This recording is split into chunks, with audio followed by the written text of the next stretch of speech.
भक्तजनों, माताओं, बहनों, सादर जय श्री कृष्ण। हमारे YouTube चैनल में आप सभी का बहुत बहुत स्वागत है। मैं हूं आपके साथ आचार्य धर्मेंद्र शास्त्री।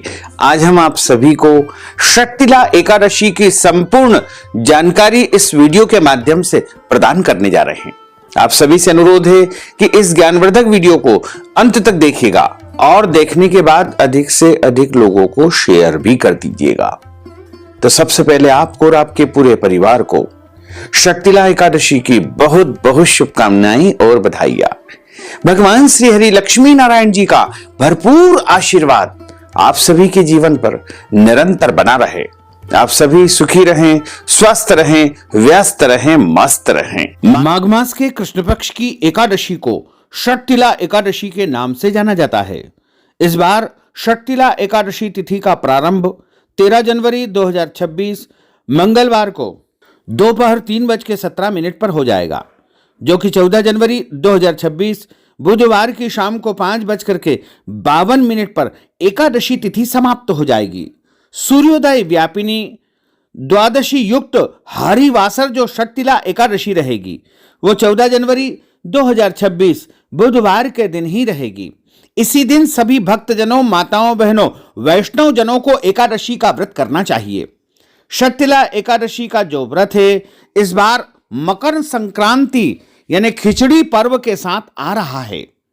क्योंकि सूर्योदय व्यापिनी जो एकादशी रहेगी वो 14 जनवरी को ही है और इस दिन सूर्य का धनु राशि से मकर राशि में भी प्रवेश होगा।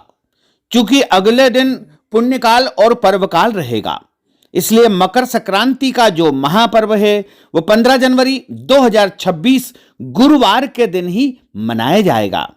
क्योंकि सूर्योदय के समय संक्रांति का पुण्यकाल पर्वकाल माना जाता है, इसीलिए आपको मकर संक्रांति यानी खिचड़ी का जो महापर्व है वो 15 जनवरी 2026 गुरुवार के दिन मनाना चाहिए। वहीं शक्तिला एकादशी यानी 11 का जो व्रत है वो 14 जनवरी 2026 बुधवार के दिन करना है।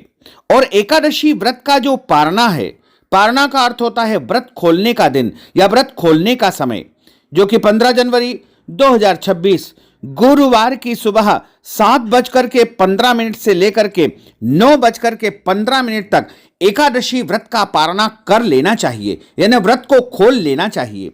अगले दिन कोई और व्रत यदि आपको करना है, जैसे गुरुवार का व्रत है या फिर अन्य कोई भी व्रत है, तो आप फल, जल या फलाहारी वस्तु से एकादशी व्रत का पारना कर सकते हैं। एकादशी के दिन चावल आदि जो वस्तुएं हैं वो वर्जित मानी जाती है, इसलिए अगले दिन 15 जनवरी 2026 गुरुवार के दिन आप खिचड़ी का दान कर सकते हैं, चावल का दान कर सकते हैं। क्योंकि द्वादशी के दिन चावल का दान करना, खिचड़ी का दान करना वैसे ही शुभ माना गया है।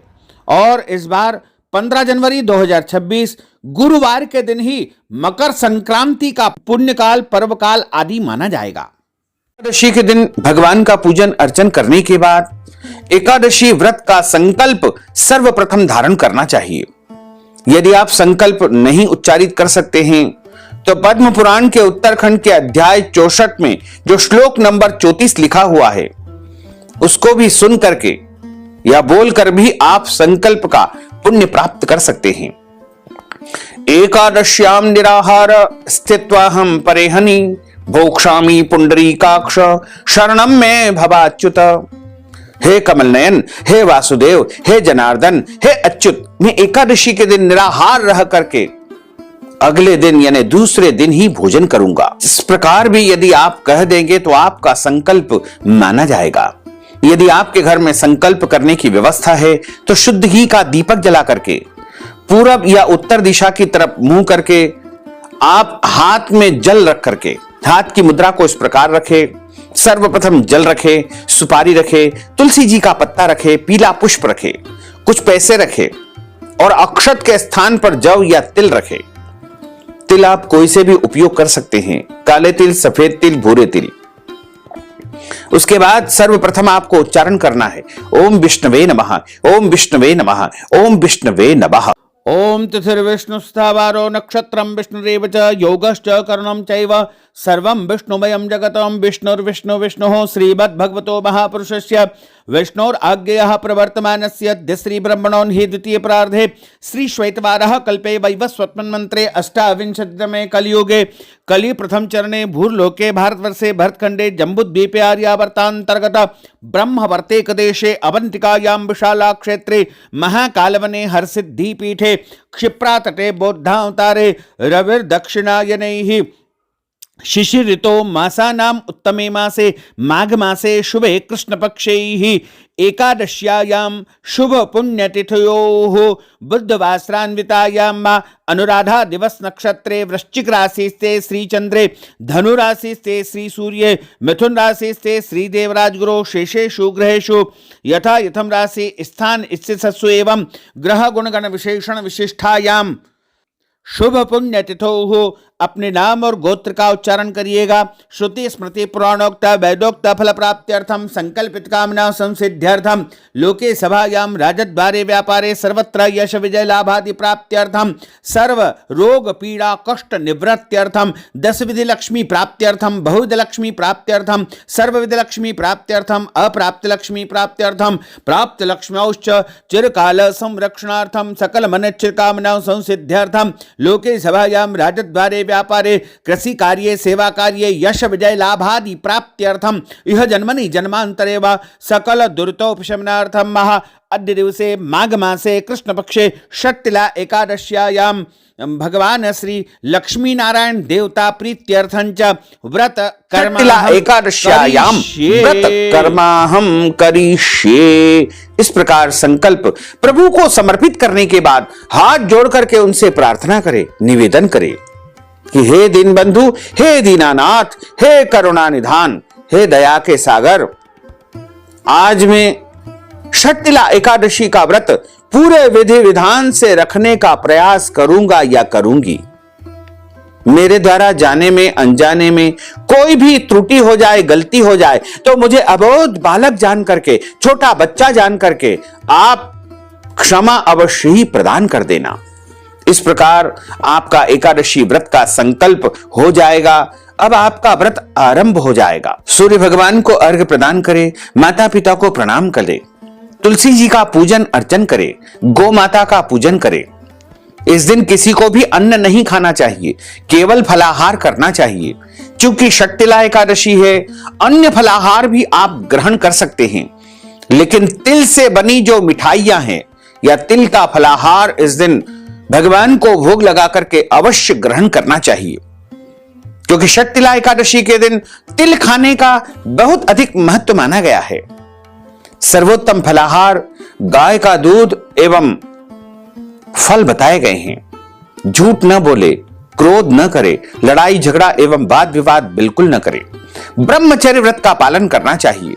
दाढ़ी कटिंग या शेविंग न करे। किसी भी प्राणी का, किसी भी जीव का, किसी भी मनुष्य का अपमान या अनादर न करे। ईश्वर अंश जीव अविनाशी, प्रत्येक प्राणी में, प्रत्येक जीव में ईश्वर का वास माना गया है। दिन में सोना नहीं चाहिए। किसी कारणवश यदि सो जाते हैं तो स्नान करके ही शाम का पूजन अर्चन करें।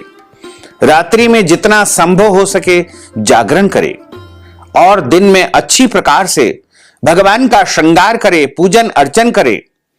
तिल से बनी मिठाइयों का भगवान को भोग लगाएं और आरती करें तथा षट्टिला एकादशी व्रत कथा का श्रवण ब्राह्मण देवता के मुख से ही करना चाहिए। अर्थात हमेशा ब्राह्मण देवता के श्री मुखारविंद से ही कथा सुनना चाहिए, क्योंकि ब्रह्म वाक्य जनार्दन, जब आप ब्राह्मण के मुख से कथा का श्रवण करेंगे तो आपको भगवान नारायण के श्री मुखारविंद से कथा सुनने का पूरा पुण्य प्राप्त होगा। और कथा सुनने के बाद ब्राह्मण देवता को यथाशक्ति दक्षिणा का दान करे, तिल का दान करे और शुभ मुहूर्त में एकादशी के अगले दिन ही व्रत का पारणा करना चाहिए, यानी व्रत को खोलना चाहिए। षट्टिला एकादशी के दिन अन्य एकादशियों की तरह ही व्रत करने का विधान माना गया है। षट्टिला एकादशी से एक दिन पहले यानी दशमी के दिन शुद्ध और पवित्र तन को बना करके भगवान श्री हरि विष्णु का स्मरण करना चाहिए और स्नान आदि से निवृत्त होकर के घर में गंगा जल छिड़क करके घर को भी पवित्र करना चाहिए। भगवान श्री हरि विष्णु की विशेष पूजा अर्चना करना चाहिए। तुलसी पत्र का विशेष रूप से उपयोग किया जाता है। हालांकि तुलसी पत्र द्वादशी के दिन तोड़ना वर्जित माना गया है, लेकिन कुछ किंवदंती में ऐसा कहा गया है कि एकादशी के दिन तुलसी पत्र नहीं तोड़े जाते हैं। हालांकि शास्त्रों में ऐसा कोई वर्णन नहीं है, फिर भी यदि आप चाहें तो एक दिन पहले तुलसी पत्र तोड़ करके रख लीजिएगा और यदि बहुत आवश्यक हो, किसी कारणवश तुलसी जी के पत्ते नहीं तोड़ पाए हैं, तो आप एकादशी के दिन भगवान से प्रार्थना करके तुलसी जी से निवेदन करके तुलसी जी के पत्ते तोड़ सकेंगे। कोई दोष आपको बिल्कुल नहीं लगेगा। तुलसी जी का पूजन अर्चन कर सकते हैं। तुलसी जी को जल अर्पण भी आप कर सकते हैं, कोई दोष नहीं लगेगा। एकादशी के दिन आप चाय काफी पी सकते हैं, कोई दोष नहीं लगेगा। यदि आपके घर में जन्म अथवा मृत्यु का सूतक लगा हुआ है या अचानक लग जाता है, तो ऐसी परिस्थिति में भी आपको व्रत अवश्य करना चाहिए। यानी व्रत आपको खंडित नहीं करना चाहिए, लेकिन अशुद्ध अवस्था में, अपवित्र अवस्था में, सूतक की अवस्था में भगवान का स्पर्श या पूजन नहीं करना चाहिए। यदि माताएं बहनें मासिक धर्म या पीरियड में हैं, तो उनको भी व्रत अवश्य करना चाहिए, लेकिन भगवान का स्पर्श या पूजन अर्चन नहीं करना चाहिए। वो चाहे तो किसी भी अन्य व्यक्ति से, पारिवारिक सदस्य से या अन्य भक्त से या फिर ब्राह्मण देवता के माध्यम से भी भगवान का पूजन अर्चन करवा सकते हैं, कोई दोष नहीं लगेगा। तो भक्तजनों, माताओं बहनों, हमने जो आपको षटतिला एकादशी की महत्वपूर्ण जानकारी प्रस्तुत की है, इसको आप अधिक से अधिक लोगों को शेयर करिएगा, लाइक करिएगा, कमेंट करिएगा। और यदि अभी तक आपने सब्सक्राइब नहीं किया है तो अभी और इसी समय सब्सक्राइब कर लीजिए, ताकि इसी प्रकार की ज्ञानवर्धक वीडियो आपको सबसे पहले प्राप्त हो सके। आपको और आपके पूरे परिवार को सादर जय श्री कृष्ण, सादर धन्यवाद।